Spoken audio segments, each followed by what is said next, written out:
বাংলা একটা কথা বলে না যে কি দেবরের নাম মুখে নেওয়া হারাম নাকি পাপ, সেরকমই তো বিএনপির অবস্থা অনেকটা সেদিকে যাচ্ছে কিনা। বিএনপি জানে শত্রুকে, বিএনপি জানে তারেক রহমানকে কে বাধা দিচ্ছে দেশে আসার জন্য, বিএনপি জানে কার কারণে এত দিনের সাজানো বাগান তছনছ হওয়ার উপক্রম, কিন্তু বুক ফাটছে তো মুখ ফুটছে না।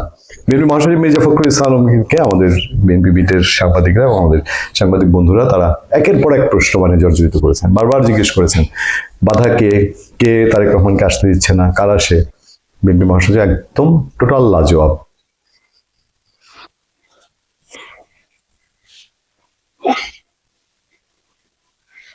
তিনি প্রেস কনফারেন্সে সাংবাদিকরা কিন্তু বারবার রিপিট করছেন, জানতে যাচ্ছেন। বিএনপি মহাসচিব বলছেন যে উনি আমার চেয়ারম্যান, আমার নেতা, হ্যাঁ, ওনার পোস্টের পরে আর আপনারা ধরে নেন, উনি সাংবাদিকদের বলছেন যে আপনারা ধরে নেন, ওইটাই শেষ কথা, এর বাইরে আর কিছু প্রশ্ন করা যাবে না। তারপরে তো সাংবাদিকরা নাছর বান্দা।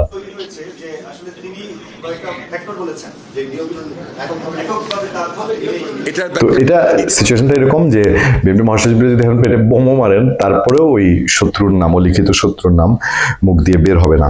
তিনি অনেকগুলো কথা বলছেন এবং কথার মধ্যে যে একটা কি বলবো, যে বিএনপি মহাসচিবকে তো স্বাভাবিকভাবেই তার নেত্রী অসুস্থ, তাকে তো কিছুটা বিমর্ষ দেখাবেই এবং টেনশনের ছাপ অনেকটা পরিষ্কার ছিল কিনা। এবং তার কথাগুলোর মধ্যেও একটু দেখেন, তিনি বেগম জিয়া অসুস্থ, এমন অসুস্থ যে তাকে এয়ার অ্যাম্বুলেন্সে নেওয়া যাবে না।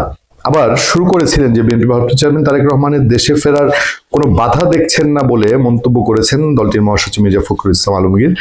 একই সঙ্গে দলের চেয়ারপারসন এবং খালেদা জিয়ার শারীরিক অবস্থা কিছুটা সংকটাপন্ন হয়, তাকে চিকিৎসার জন্য বিদেশ নিয়ে যাওয়ার প্রয়োজন হতে পারে বলেও জানান তিনি।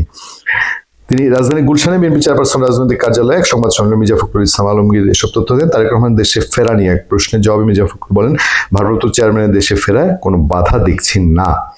তবে তারেক রহমানের ফেসবুক পোস্ট নিয়ে করা প্রশ্নে সরাসরি কোনো মন্তব্য করতে রাজি হননি তিনি। ফখরুল বলেন তার ফেসবুক পোস্টই তার উত্তর, ভারপ্রাপ্ত চেয়ারম্যান উপস্থিত নেই, তার লেখার ব্যাখ্যা তিনি নিজেই দেবেন। তিনি আরো বলেন সামাজিক মাধ্যমে নানা বিদ্বেষ ছড়ানো হয়।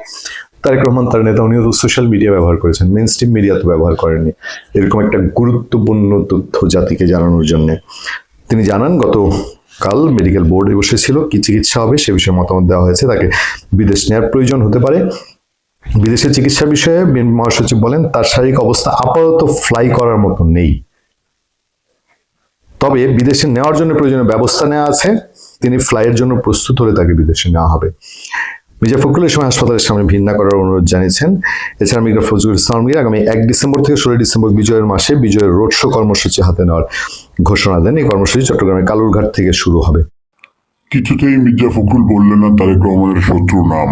বিএনপির অলেখা শত্রু, আমাদের আলোচকরা বলছেন 3টা সম্ভাব্য শত্রু, একটা তৃতীয় কোনো শক্তি, আরেকটা হচ্ছে পরাশক্তি, আরেকটা হচ্ছে বিএনপির ঘরের শক্তি। এই 3 শক্তি মিলে তারেক রহমানের আসতে দিতে চাচ্ছেন না, ফলে বিএনপি মহাসচিব কোনোটার বিরুদ্ধেই কি মুখ খুলতে পারছেন না। ভালো থাকবেন, সুস্থ থাকবেন। আপনার সাথে আমি আতিক রহমান, পূর্ণিয়া।